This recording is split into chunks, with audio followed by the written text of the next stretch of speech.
மக்கள் அனைவருக்கும் வணக்கம். கடந்த 40 வருடங்கள், ஏறக்குறைய 40 வருடங்களாக தமிழ்நாட்டுக்கு ஒரு விஷயத்துல விடிவு காலமே பிறக்கவே இல்லை. அது என்ன அப்படின்னா, அந்த பள்ளிக்கூடங்கள் இருக்கு இல்லையா, பள்ளிக்கூடங்களை பொறுத்த வரைக்கும், ஸ்கூலை பொறுத்த வரைக்கும் ஸ்டேட் கவர்மெண்ட் நடத்துது. அதாவது மாநில அரசு அரசாங்க பள்ளிக்கூடங்கள் நடத்துகிறாங்க, மெட்ரிகுலேஷன் நடத்துகிறாங்க, சிபிஎஸ்சி நடத்துகிறாங்க, அதுக்கப்புறம் ஐசிஎஸ்சி, அதுக்கப்புறம் ஐபி, ஐஜிசிஎஸ்சி, இப்படி ஏகப்பட்ட போர்டு வந்துருச்சுன்னு வச்சுக்கோங்க. எல்லா பேரும் நடத்துகிறாங்க, கேபி முதக்கன்னு வச்சுக்கோங்க. ஆனால் ஒரே ஒரு ஸ்கூலுக்கு மட்டும் இந்த தமிழ்நாட்டில் அனுமதியே கிடையாது. அது என்ன அப்படின்னா ஜேஎன்பி, ஜவஹர்லால் நவோதயா பள்ளிகளுக்கு இங்கே அனுமதியே கொடுக்கவே இல்லை. அதற்கு முக்கிய காரணகர்த்தாவாக இருந்தது கருணாநிதி தான். அதில் இன்ன வரைக்கும் தடையை உருவாக்கணும் அப்படின்னு துடிக்கிறது எம்கே ஸ்டாலின். அதுக்காக உச்சநீதிமன்றத்துக்கு போய் இந்த ஜேஎன்பி இருக்கு இல்லையா, இந்த ஜேஎன்பி பள்ளிக்கூடங்களை அனுமதிக்க முடியாது. ஏன் அப்படின்னா அதனால் ஹிந்தி உள்ளே புகுந்துரும் அப்படின்னு ஒரு காரணத்தை வச்சு அந்த பள்ளிக்கூடத்தை அனுமதிக்க முடியாதுன்னு போய் ஒரு வாதத்தை வச்சாங்க. அந்த வாதத்தை நீதியரசர்கள் ஏற்றுக்கொள்ளவில்லை. ஏற்றுக்கொள்ளாமல் உடனடியாக நவோதயா பள்ளிகள் ஆரம்பிக்கிறதுக்கு தேவையான இடங்களை நீங்கள் தேர்வு செய்யுங்க, அது தேர்வு செய்ய வேண்டியது அவசியம் அப்படின்னு சொன்ன இடத்துல நீதியரசர் நாகரத்னா அப்புறம் நீதியரசர் மகாதேவன் இந்த பெஞ்சுக்கு தான் போகுது. அதில் நீதியரசர் நாகரத்னா என்ன சொல்கிறாங்க அப்படின்னா, இந்த ஒரு வாய்ப்பா ஏழை எளிய மக்கள், முக்கியமாக கிராமப்புறங்களில் ரூரல் பகுதியில் கூடிய ஏழை எளிய மக்களுக்கான வாய்ப்பாக பாருங்கள். இதை போய் எப்படி ஹிந்தி திணிப்புன்னு எடுத்து அரசியல் செய்ய முயற்சி பண்ணாங்க. இதில் கொண்டு வந்து மொழி பிரச்சனைகளை திணிக்காதீங்க. மொழி பிரச்சனைகளை நீங்கள் திணிக்கிறீங்கன்னா அதற்கான போதுமான தீர்வுகள் இங்கே இருக்குது. அதற்காக ஏழை மாணவர்களுக்கு கிடைக்கக்கூடிய ஒரு வாய்ப்பு இருக்கு இல்லையா, அந்த வாய்ப்பை நிராகரிக்காதீங்க அப்படின்னு கூடுதலாக ஒரு அறிவுரையை சொல்லியிருக்காங்க. அறிவுரையை சொல்லி உடனடியாக அதற்கான இடங்களை பாருங்கள் அப்படின்றாங்க. 40 வருஷமாக ஏழை எளிய மக்களுக்கு கிடைக்க வேண்டிய மிக முக்கியமான வாய்ப்பை தட்டி விட்டது திமுக. இன்ன வரைக்கும் தன்னுடைய திமுக எம்பியை வில்சன் அனுப்பி தான் இதில் மொழிக் கொள்கைகளை திணிச்சு அதில் ஹிந்தி திணிச்சுன்னு சொல்லிட்டு இப்போவும் ஜவஹர்லால் நவோதயா பள்ளிகள் வேணாம் அப்படின்னு சொல்லி போய் வாதம் வைக்கிறாங்க. யாரு? கருணாநிதி கும்பல். இந்த இடத்துல மிக முக்கியமான சில விஷயங்களை பகிர்ந்து கொள்ள விரும்புகிறேன். அது என்ன அப்படின்னா, தமிழ்நாட்டில் சிபிஎஸ்சி ஸ்கூல், இந்த சிபிஎஸ்சி சப்ஜெக்ட் இருக்குல்ல, சிபிஎஸ்சி சிலபஸ் இருக்கு இல்லையா, அதை அடிப்படையாக கொண்ட கேவி ஸ்கூல் இருக்குது. சிபிஎஸ்சி பள்ளிக்கூடங்கள், தனியாருக்கு சொந்தமான பள்ளிக்கூடங்கள் ஏகப்பட்டது இருக்குது. இன்றைய தேதியில் 2025 சிபிஎஸ்சி வெளியிட்டிருக்கக்கூடிய ஆனுவல் ரிப்போர்ட் எடுத்து பார்க்கும்போது நமக்கு தெரியறது என்ன அப்படின்னா, 1189 பள்ளிக்கூடங்கள் இங்கே தமிழ்நாட்டில் சிபிஎஸ்சி சிலபஸில் நடத்துகிறாங்க. இதில் இன்னைக்கு எவ்வளோ இருக்குன்றது முக்கியம் கிடையாது. ஏன்னா இன்னைக்கு ஓரளவுக்கு நார்மலாக இருக்குன்னு வச்சுக்கோங்க. நான் 12th முடிக்கும் போது தான் 2002களில் இந்த சிபிஎஸ்சி ஸ்கூலில் நான் 12th படிக்கும் போது தான் கேள்வியே படுறேன். அந்த லெவலில் தான் இருக்குன்னு வச்சுக்கோங்க. 2006களில் தமிழ்நாட்டில் மொத்தமாக இருந்த சிபிஎஸ்சி ஸ்கூலோட எண்ணிக்கை 50 மட்டுமே, கேவியும் சேர்த்து 50 மட்டும்தான். அந்த நேரத்தில் ஆட்சியில் இருந்தது கருணாநிதி. இந்த விஷயத்தை நீங்கள் கவனிக்கணும். அந்த நேரத்தில் ஆட்சியில் இருந்தது யாரு? கருணாநிதி. அந்த கும்பல் தான் ஹிந்தி உள்ளே வந்துன்றதுக்காக சிபிஎஸ்சி பள்ளிக்கூடங்களை வேணான்னு சொன்னது. முக்கியமாக இந்த நவோதயா பள்ளிகளை அது வரக்கூடாதுன்னு தடுத்தது யாரு? கருணாநிதி கும்பல்னு வச்சுக்கோங்க.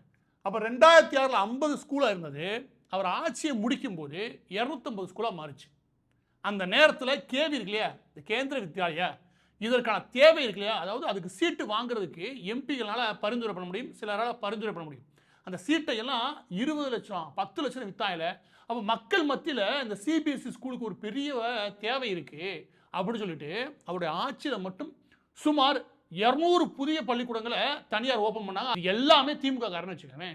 அது மட்டும் கிடையாது, அவர் ஆட்சியை முடியக்கூடிய கடைசி அந்த 2011ல் சுமார் இந்த அப்ளிகேஷன் போனதில், இந்த சிபிஎஸ்சி அப்ளிகேஷன் தமிழ்நாட்டில் போனது மட்டும் சுமார் 650க்கும் மேற்பட்ட பள்ளிக்கூடங்களுக்கு தேவையான அப்ளிகேஷன் போச்சு. அதையெல்லாம் கால்குலேட் பண்ணும்போது 2015-14களில் சுமார் 580 பள்ளிக்கூடங்கள் வந்துச்சு. 50 பள்ளிக்கூடமாக இருந்தது 580 பள்ளிக்கூடமாக மாறுறதுக்கு காரணமே அதில் ஒரு பெரிய வியாபாரம் இருந்துச்சு.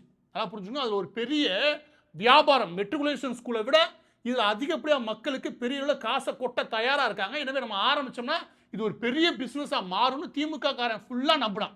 அதனால துரைமுருகன்ல ஆரம்பிச்சு KN நேரு வரைக்கும் எல்லா திமுக காரனுமே சிபிஎஸ்சி ஸ்கூல் இருக்கும். அது எடுத்து பாருங்க. அது ஆரம்பிக்கப்பட்டது எல்லாமே இந்த கருணாநிதி காலகட்டத்தில் அப்ளிகேஷனை போட்டு அதுக்கு அடுத்து 2 வருஷத்துல இல்லை அதே காலகட்டத்தில் ஆரம்பிச்சிருப்பாங்க. ஏன்னா அது ஒரு பெரிய தொழிலாக மாறிச்சு, அதில் ஒரு பெரிய கோடிகள் போடலாம் அப்படின்றத நம்புறாங்க. நான் என்ன கேட்குறேன் அப்படின்னா, அதே சிலபஸை இவங்க கிட்ட காசை வாங்கிட்டு படித்தா சரி, அதே பள்ளிக்கூடங்களை அதே சிலபஸை மத்திய அரசு காசு கொடுத்து ஏழை எளிய மக்களுக்கு, கிராமப்புற மக்களுக்காக நடத்த சொல்லி இலவசமாக கொடுக்க ரெடியாக இருந்துச்சுன்னா அதை தடுத்து நிறுத்துவானுங்க. என்னன்னு சொல்லி மொழியை திணிச்சிருவாங்க. இது என்ன சரி நீங்கள் சொல்லுங்கள்? அதனால தான் இந்த தகவலை கொடுக்குறேன். இந்த கும்பல் அதை ஏன் தடுத்து நிறுத்துச்சுன்றதை நீங்கள் புரிஞ்சுக்கணும். அது மொழி உள்ள திணிச்சிருவாங்கன்றது கிடையாது. அது என்னன்ற தீர்வை நான் அடுத்து சொல்கிறேன். ஏன்னா அந்த தீர்ப்பு நீங்கள் படித்தாலே புரிஞ்சிட முடியும். அது என்னன்றதை அடுத்து சொல்கிறேன். ஒவ்வொரு பள்ளிக்கூடமும் இப்படி ஆரம்பிக்கப்பட ஒவ்வொரு பள்ளிக்கூடமும் ஆளும் ஆட்சியாளருக்கு அப்போ இருந்த குற்றச்சாட்டு 50 லட்சத்துலேருந்து 1 கோடி ரூபாய். அப்போ யோசிச்சுப்பாங்க, 200 ஸ்கூல் சேர்ந்து ஆளுக்கு 50 லட்சம் போட்டால் 100 கோடி ரூபாய் வருமானம். இதுதான் குற்றச்சாட்டே. திமுக கும்பல் மீது குற்றச்சாட்டே இதுதான். அதாவது தனியார் நடத்திட்டு போகிறான், அவனால் நமக்கு வருமானம் இருக்குது. அதையே கொண்டு வந்து நமக்கு வருமானம் வரக்கூடிய அந்த விஷயத்தை சென்ட்ரல் கவர்மெண்ட் வந்து நடந்துச்சுன்னா, ஃப்ரீயாக நடந்துச்சுன்னா நம்ம இங்கே வருமானத்துக்கு போகிறது. இவங்க புத்தி இதுதான்.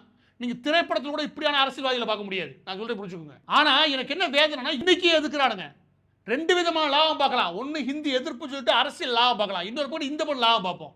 இதான புத்தி. இப்போ இதில் திமுகவுக்கு ரெட்டை லாபம். ஒன்று, தன்னுடைய பள்ளிக்கூடத்துக்கு நல்ல வருமானம் கிடைக்கும். இரண்டாவது, மிக முக்கியமானது, இதை வச்சு அரசியல் பண்ணலாம். ஹிந்தியை திணிச்சிருவாங்க, நாங்கள் தான் எதிர்த்தோம் பார்த்துக்கோங்க அப்படின்னு சொல்லி ஊருக்குள்ள உருட்டலாம் பாருங்க. இதை இன்ன வரைக்கும் ஊட்டிக்கிட்டு இருக்கானுங்க. இன்னைக்கும் போய் உச்சநீதிமன்றத்தில் அனுமதிக்க மாட்டோம்னு நிற்கிறதுக்கு எவ்வளோ தைரியம் வரணும் சொல்லுங்க. நம்ம எல்லாம் முட்டாள் நினைச்சாலோடையே இந்த கும்பலை ஏமாற்ற முடியும், வேற எதுவுமே கிடையாது. இப்போ அடுத்து ஒரு விஷயம், அது என்ன அப்படின்னா, இந்த ஜேஎன்வி இருக்கு இல்லையா, இந்த நவோதயா பள்ளிகள். இந்த நவோதயா பள்ளிகள் 1886 தொடங்கப்படுது. தொடங்கப்பட்டு அவங்க சொன்னது என்ன அப்படின்னா, எல்லா கிராமப்புறங்கள் நோக்கி ரூரல் பகுதியில், பின்தங்கிய பகுதிகளில் சென்ட்ரல் மத்திய அரசு தன்னோட முழு நிதியில், மாநில அரசோட நிதி எதிர்பார்க்கவே இல்லை, மத்திய அரசு முழு நிதியில் தாங்களே அங்கே பள்ளிக்கூடங்களை ஆரம்பிக்கிறோம். அது சிபிஎஸ்சி ஸ்கூல் நடத்துகிறாங்களே, கேவி, அதே சிலபஸ் அங்கே நடத்த விரும்புகிறோம். ஏன்னா கல்வி தரம்ன்றது அந்த போர்டுக்கிடையே ஒரு போட்டி இருக்கணும். எப்படி ஸ்டேட் கவர்மெண்ட்டும் மெட்ரிகுலேஷனும் அரசாங்கம் நடத்தக்கூடிய பள்ளிக்கூடங்களையும் மெட்ரிகுலேஷன் நடத்தக்கூடிய பள்ளிக்கூடங்களையும் ஒரு மோதும் போது, அங்கே ஒரு போர்டை தாண்டி இன்னொருத்தவங்க பெரிய அளவில் கல்வி கொடுக்கணுன்ற ஒரு போட்டி இருக்கு இல்லையா, அது உருவாக ஆரம்பிச்சு. அதற்கு அடுத்து சிபிஎஸ்சி ஸ்கூல் வந்ததுமே எல்லா மெட்ரிகுலேஷனுக்கும் ஒரு பிரச்சனை வந்துச்சு. எனவே எல்லாத்துக்குமே இந்த மாதிரி போர்டு வரும்போது மக்கள்கிட்ட நிறைய ஆப்ஷன் கிடைக்கும்.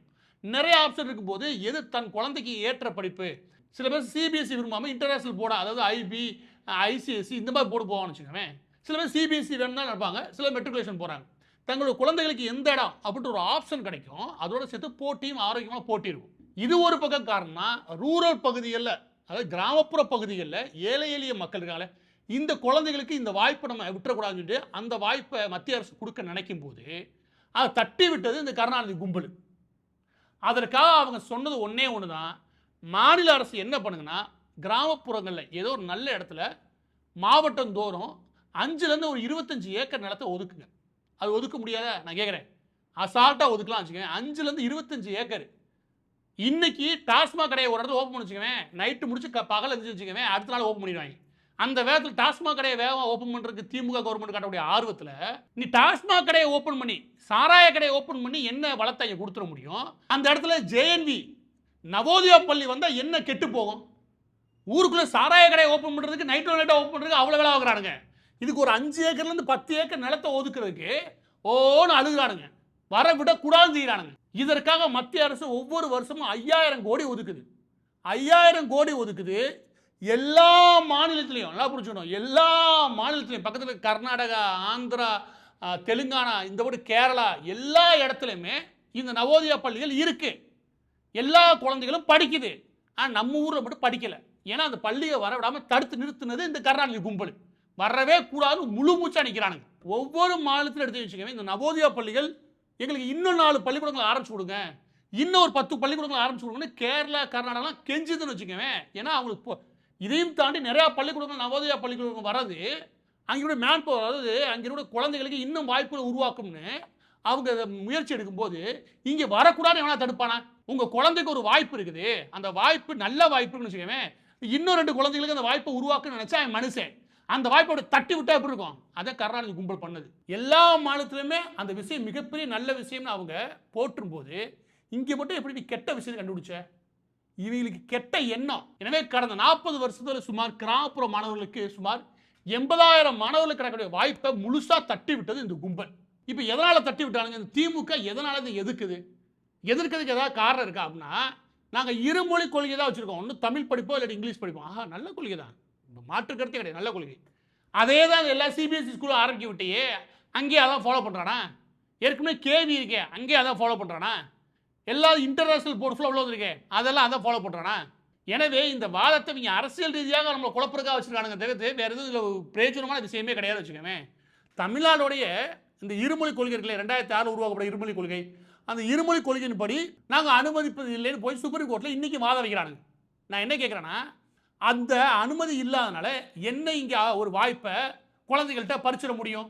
மிக முக்கியமாக அதனால் எப்படி தமிழ் சொல்லித்தர மாட்டாங்கன்னு நீ வாதம் வைக்கிற? இந்த வாதம் தான் முக்கியம். அதில் தெளிவாக சொல்கிறாங்க, இது நீதி அரசு என்ன சொல்கிறாங்கன்னா, தமிழ் தான் கற்பிக்கும் மொழியாக 8th வரைக்கும் இருக்கும். அதோட சேர்த்து 10th வரைக்கும் தமிழ் மொழி கட்டாயமாக இருக்கும். அது முக்கியமாக அதான் ஃபர்ஸ்ட் லாங்குவேஜாகவே இருக்கும் 10th வரைக்கும். 10th அப்புறம் 11th 12th பொறுத்த வரைக்கும் 11ஆம் 12ஆம் வகுப்பை பொறுத்த வரைக்கும் அது ஆப்ஷனலாக மாறும். இன்றைக்கி அதாண்டா இருக்குது. கடந்த 10 வருஷத்துக்கு முன்னாடி பல ஸ்கூலில் அதாண்டா மெட்ரிகுலேஷன் இருக்கு பாருங்க. அப்போ ஆரம்பிச்சு சிபிஎஸ்சி ஸ்கூலுக்கும் அதான் ஆப்ஷனு. எல்லா ஸ்கூல்லையும் அதான் இருக்குது. ஆனால் இது வித்தியாசம் ஊட்டிட்டு போய் சுப்ரீம் கோர்ட்டில் நிற்கிறானுங்க. என்ன இப்போ குறைச்சி போச்சுன்னு கேட்குறேன். இந்த ஜேஎன்யூ வந்துச்சுன்னா கற்பிக்கும் மொழியாக தமிழ் தான் இருக்கும் 8th வரைக்கும். அதற்கடுத்து நீங்கள் 9th 10th வரைக்குமே கூட எல்லாமே கூட முதலாவது லாங்குவேஜாக இருக்கிறது தமிழ் தான். 11th 12th பொறுத்த வரைக்கும் ஆப்ஷனல், நீ எந்த மொழி எடுக்கிறியோ அப்படின்ற ஒரு ஆப்ஷன் கொடுக்க முடியும். இப்படியான வடிவத்தில் தான் எல்லா காலமும் இருக்கு. அதனால மட்டுமே நீ எப்படி ஜேஎன்வி நவோதயா பள்ளிகள் வேணாம் சொல்லுவ?